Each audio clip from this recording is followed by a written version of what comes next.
Good morning class. Number of stereo isomers में हम working कर रहे थे।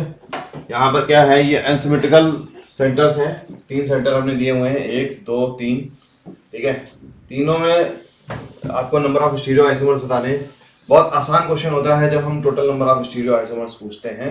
तो क्या है, अनसिमेट्रिकल है तो 2 की पावर n मैथमेटिकली डायरेक्ट निकल आता है। ठीक है, तो 8 आ जाता है। Number of optical isomers, optically active isomers हमें पता करने हैं, और नंबर ऑफ ज्योमेट्रिकल आइसोमर्स का करने हैं।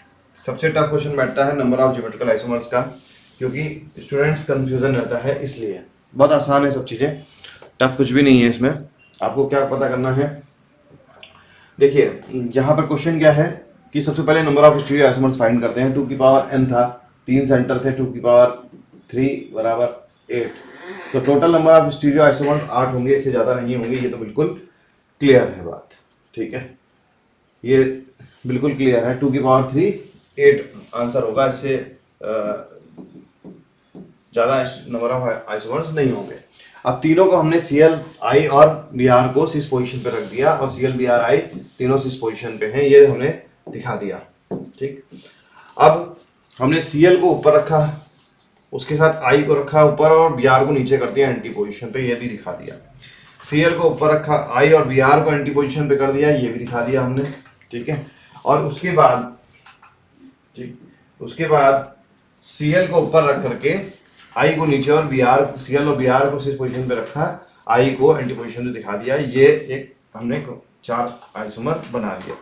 तो ये देखिए यहाँ पर क्या है कि हमने यहाँ पे आपको दिखाया कि एक बार में हम Cl Br I तीनों के तीनों से इस पोजीशन पे ला रहे हैं, एक बार में हम Br को एंटी पोजीशन पे डाल रहे हैं, उसके साथ आयोडीन को एंटी पोजीशन पे डाल रहे हैं, फिर Br को वापस इस पोजीशन में ले आके आयोडीन को एंटी पोजीशन पे डाल रहे हैं। तो 4 तो बन गए, ये बस साफ साफ दिखाई दे रहे हैं। 8 में से 4 तो बन चुके हैं, 4 को और सिलेक्ट करना है। अब देखते हैं कि प्लेन ऑफ सिमेट्री, इसमें प्लेन ऑफ सिमेट्री नहीं है, इसमें प्लेन ऑफ सिमेट्री नहीं है, इसमें प्लेन ऑफ सिमेट्री नहीं है, इसमें नहीं है, सेंटर ऑफ सिमेट्री तो किसी में है ही नहीं। तो चारों के चारों ऑप्टिकली एक्टिव हैं, इनकी मिरर इमेज भी क्या होंगी, ऑप्टिकली एक्टिव होंगी। तो ये Cl के साथ ये मिरर इमेज बना ली, ये इसकी मिरर इमेज बना ली। ठीक, ये इसकी मिरर इमेज बना ली है, और ये इसकी मिरर इमेज बना ली है। अब क्या है इस पॉइंट पे कि जब सबकी मिरर इमेज बना ली है, तो हम सोच करके चलते हैं, अगर इसको पलटेंगे तो क्या होगा, इसके सारे तीनों मॉलिक्यूल नीचे चले जाएंगे। लेकिन क्या ये दोनों एक ही मॉलिक्यूल हैं? जब हम इसको ऐसे करके पलटेंगे तो ये Br नीचे चला जाएगा, यहाँ पर ये Br नीचे चला जाएगा, और इस पर ओवरलैपिंग नहीं होगी। मॉलिक्यूल को जब हम पलटेंगे तो इसमें यहाँ पर हाइड्रोजन है पीछे की ओर, यहाँ पीछे की ओर हाइड्रोजन है। जब इसको हमने पलटा तो ये हाइड्रोजन जो है वो ऊपर की ओर आ जाएगा, और Br इसका नीचे की ओर आ जाएगा। तो मॉलिक्यूल एक दूसरे को ओवरलैप नहीं कर रहे हैं, इनकी मिरर इमेज एक दूसरे को इनएंशियोमर्स बना रही हैं।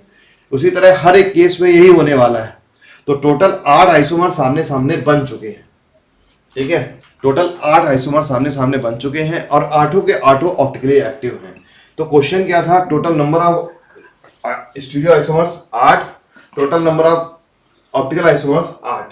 अब हमें ज्योमेट्रिकल आइसोमर फाइंड करने हैं। ठीक है, तो सारे के सारे आइसोमर बन चुके हैं, हमें ज्योमेट्रिकल आइसोमर फाइंड करने हैं। अब ये फाइंड करके देते हैं कि यहाँ पे तीनों के तीनों Cl Br I तीनों सिस पोजीशन पे हैं, Cl I सिस पोजीशन पे है और Br एंटी पोजीशन पे है। Cl सिस पोजीशन पे Cl एक पोजीशन पे है और उसकी एंटी पोजीशन पे Br I है, या ये कह सकते हैं कि Br I एक दूसरे की सिस पोजीशन पे है। ठीक है, और Cl उनकी एंटी पोजीशन पे है। इस केस में Cl Br एक ही पोजीशन पे है और I एंटी पोजीशन पे है। तो मतलब जो मिरर इमेज है उनकी, जो इसकी और इसकी रिलेशन ज्योमेट्रिकल आइसोमेरिज्म की नहीं होगी। तो हम हमेशा ज्योमेट्रिकल आइसोमेरिज्म में एक साइड के मॉलिक्यूल की एक दूसरे से रिलेशन ज्योमेट्रिकल आइसोमर्स के रूप में लेते हैं, दूसरे साइड का ज्योमेट्रिकल आइसोमेरिज्म की रिलेशन नहीं लेते हैं, वो ऑप्टिकल आइसोमेरिज्म की रिलेशन है। तो मतलब ये इसका ज्योमेट्रिकल आइसोमर है, ये इसका ज्योमेट्रिकल आइसोमर है, इसका भी है। मतलब हम ऐसे कर लें A B C और D, तो A B C D 4 geometrical isomer हैं जो एक दूसरे के ज्योमेट्रिकल आइसोमर होंगे। तो और ये PQRS ये एक दूसरे से ज्योमेट्रिकल आइसोमेरिज्म रखते हैं। तो नंबर ऑफ ज्योमेट्रिकल आइसोमेरिज्म इस कॉन्सेप्ट से चलेगा, ना कि ऐसे चलेगा कि इसका ये ज्योमेट्रिकल आइसोमर है, ये इसकी मिरर इमेज है, ये यहाँ पे काउंट हो गई, यहाँ पे इसकी मिरर ये ज्योमेट्रिकल आइसोमर के यहाँ पर होस्ट करने पर ओवरलैप होगा और इनमें से कोई ना कोई मॉलिक्यूल इस रूप में मिल जाएगा। जैसे इसको ये पलटेंगे ना तो ये B और S एक हो जाएंगे पलटने पे। तो हमें आंसर क्या आएगा नंबर ऑफ ज्योमेट्रिकल आइसोमर्स में, ऐसे आएगा, ये कॉन्सेप्ट आएगा। और ये चारों एक दूसरे से के ज्योमेट्रिकल आइसोमर्स हैं, या फिर ये चारों एक दूसरे के ज्योमेट्रिकल आइसोमर्स हैं। तो मतलब number of geometrical isomers 4, number of optical isomers 8, total number of stereo isomers 8। तो इसमें ये कॉन्सेप्ट आएगा, ये क्लियरिटी आपको रिक्वायर्ड थी शायद, तो मैंने इस चीज को कवर किया। आपको कोई भी क्वेश्चन और पूछना है तो आप डिस्कस कर सकते हैं number of geometrical isomer, optical isomerism etcetera में अपनी प्रॉब्लम बता सकते हैं, जहां पे हम आपको आपकी बेहतर मदद कर सकें, आपके लिए वर्किंग कर सकें। Thank you.